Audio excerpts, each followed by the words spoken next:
నమస్తే అందరికీ. ప్రోటోకాల్ అంటే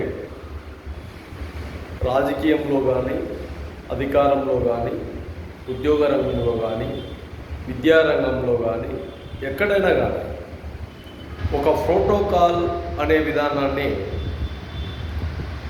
5వ తరగతి పిల్లాడని 9వ తరగతి 10వ తరగతి పిల్లలు క్రమశిక్షణలో పెట్టే విధంగా సార్ గారు లేనప్పుడు, టీచర్లు లేనప్పుడు కొంతమంది బాబు నేను వచ్చేంత వరకు ఈ క్లాసును క్లారిటీగా బాగా జాగ్రత్తగా చూసుకోవాలి, లేదా ఈ పిల్లలను బాగా చూసుకోవాలి అని కొంతమంది పిల్లలకు అప్పచెప్పి సారులు బయటికి వెళ్తారు ఎప్పుడైనా. అలాగే ఒక ఉద్యోగం, ఒక ఎంఆర్ఓ గారు ఉన్నారు. ఎంఆర్ఓ గారు లేనప్పుడు డీటీ గారు ఆ విధానాన్ని, ఆ మండల పరిధి సంబంధించి కొన్ని విషయాలను చూస్తారు. అలాగే ఈ మధ్యకాలంలో చంద్రబాబు నాయుడు గారు ముఖ్యమంత్రి వర్యులు బయటికి వెళ్ళినప్పుడు గౌరవ పవన్ కళ్యాణ్ గారు కొద్ది టైంలో సీఎంగా వ్యవహరించారు. అలాగే ఎక్కడైనా కానీ ప్రతి ఒక్క విషయంలో ఒక కలెక్టర్ గారు ఉన్నారు జిల్లాకు, జిల్లా గారు లేనప్పుడు ఇన్ఛార్జిగా ఎవరినొకరు ఉంటారు, లేదంటే జేసీ గారు ఆ విధి విధానాన్ని అమలు చేస్తారు. అలాగే ప్రతి ఒక్క విషయంలో కూడా బాగా గుర్తుపెట్టుకోవాల్సింది ఏంటంటే అది ఎవరైనా కానీ ఇప్పుడు ఉండే విషయాలలో తిరువూరు ఎమ్మెల్యే గారు ఉన్నారు. ఎమ్మెల్యే గారు ఒక జాతరలోనో, ఒక సందర్భంలోనో, ఒక గుడి ఉత్సవాలలోనో ఆయన పట్టు వస్త్రాలు సమర్పించడం, తలపాగ మీద పెట్టుకొని అమ్మవారికి అక్కడ ఇవ్వడం అనేది ఎప్పటి నుంచో కొన్ని ప్రోటోకాల్ ప్రకారంగా ఆ ఉత్సవాల సందర్భాలలో ఎమ్మెల్యే గారు స్థానిక అసెంబ్లీ అభ్యర్థి అవి ఇవ్వాలన్నది అక్కడ వాళ్ళ దగ్గర రూల్స్ ఉంటాయి. అలాంటి విధానాలలో ఎంపీ వచ్చి లేదు మేము ఏర్పాటు చేయాలి, విధానం ఏర్పాటు చేయాలి అంటే అది కుదరదు. ప్రోటోకాలే. ఢిల్లీలో ఒక పార్లమెంటు మెంబరు రాజ్యసభలో కూర్చుంటాడు, అదేవిధంగా మీకు పార్లమెంటులో కూర్చుంటాడు.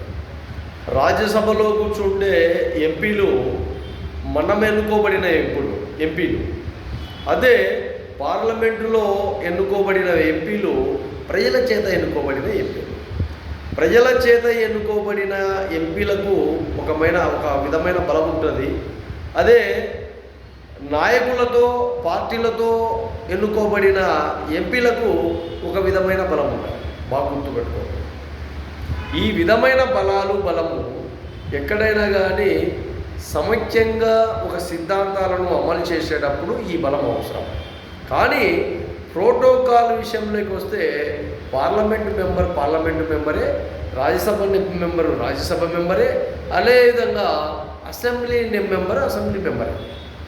అసెంబ్లీ మెంబరు ఎవరైతే నియోజకవర్గ స్థాయి 4 మండలాలు, 5 మండలాలు, 6 మండలాలు ఉంటాయో ఆయన మొత్తం అన్ని విధాలుగా ఒక అధినాయకత్వం.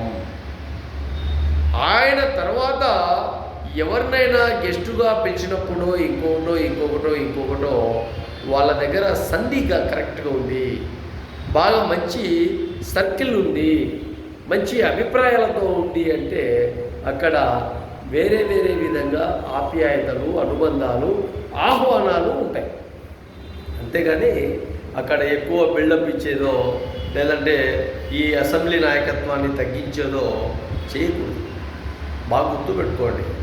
రాష్ట్రం గమనించాల్సింది, రాష్ట్ర అధికారం గమనించాల్సింది, రాష్ట్ర అధినాయకత్వం గమనించాల్సింది ఎవరి ప్రోటోకాల్ వాళ్ళకు ఉండాలి, ఎవరి నాయకత్వ బలం వాళ్ళకు ఉండాలి. వేరే నాయకత్వ బలాన్ని తీసుకొచ్చి ఈ కుర్చీ తీసేయండి, ఆ కుర్చీ వేయండి అంటే కాదు. ఈ కుర్చీ ఇక్కడే ఉండాలి, ఈ కుర్చీ ఇక్కడే ఉండాలి, ఈ కుర్చీ తర్వాతనే ఇంకో కుర్చీ ఉండాలి. ఈ కుర్చీ తీసేసేదానికి కాదు. బాగా గుర్తుపెట్టుకోండి. ఎప్పుడు చూసినా కూడా ఇంకొక వ్యక్తులను ఇబ్బందులు గురి చేయాలా, ఇంకొక వ్యక్తులను తక్కువ చేయాలా అన్న ఆలోచనలు కరెక్ట్ కాదు. ఆ గుర్తుపెట్టుకోండి.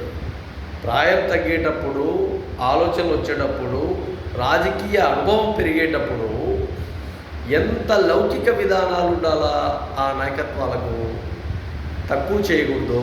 ఆ వీడియోలు చూస్తే తిరువూరు ఎమ్మెల్యే గారిని, శ్రీనివాసరావు గారి తలపైన ఆయన తీసుకెళ్తుంటే అమ్మవారికి, అవి కూడా లాక్కుండే విధానాలతో అక్కడ ఉండే ప్రజలు చేస్తారు.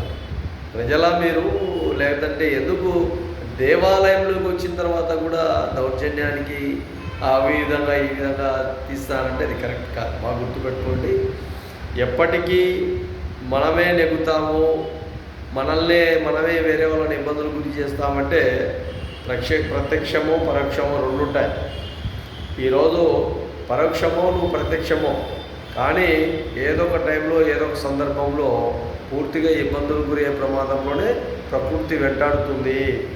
ఇది బాగా గుర్తుపెట్టుకోండి. ఎవరైనా కానీ ఏ నాయకత్వమైనా కూడా నాయకత్వాన్ని ఎక్కడైనా కానీ ప్రజలు గౌరవించాలి, ప్రభుత్వాలు గౌరవించాలి, వ్యక్తులను గౌరవించాలి, వ్యక్తిత్వాలను గౌరవించాలి, మనిషిని గౌరవించలేనప్పుడు మీరు ఎన్ని వేల కోట్ల రూపాయలు ఆస్తులున్నా కూడా, ఎంత అధికారం ఉన్నా కూడా, ఎక్కడ కూడా మీకు అది ఎటువంటి విధానాల్లో కూడా విలువ లేని విధానమే. బాగా గుర్తుపెట్టుకోండి. ఎక్కడ కూడా నాయకత్వాలను కించపరిచే విధంగా, అవమానించే విధంగా చేస్తే బాగా గుర్తుపెట్టుకోండి, ఏదో ఒక రోజు మూల్యం మాత్రం ఖచ్చితంగా తప్పదు. కానీ అది వెంటనే జరుగుతుంది, ఏం జరగకుండా ఏముండదు. బాగా గుర్తుపెట్టుకోవాలంతే. గుర్తుపెట్టుకుంటే ఆ గుర్తులు చూసినప్పుడు, కనిపించినప్పుడు, మాట్లాడినప్పుడు అటుపక్క అటుపక్క ప్రతి ఒక్క చోట ఆ గుర్తింపులు కనిపిస్తూనే ఉంటాయి. కాబట్టి జాగృతిలో ఉండండి నాయకత్వం, జాగ్రత్తగా ఉండండి నాయకత్వం.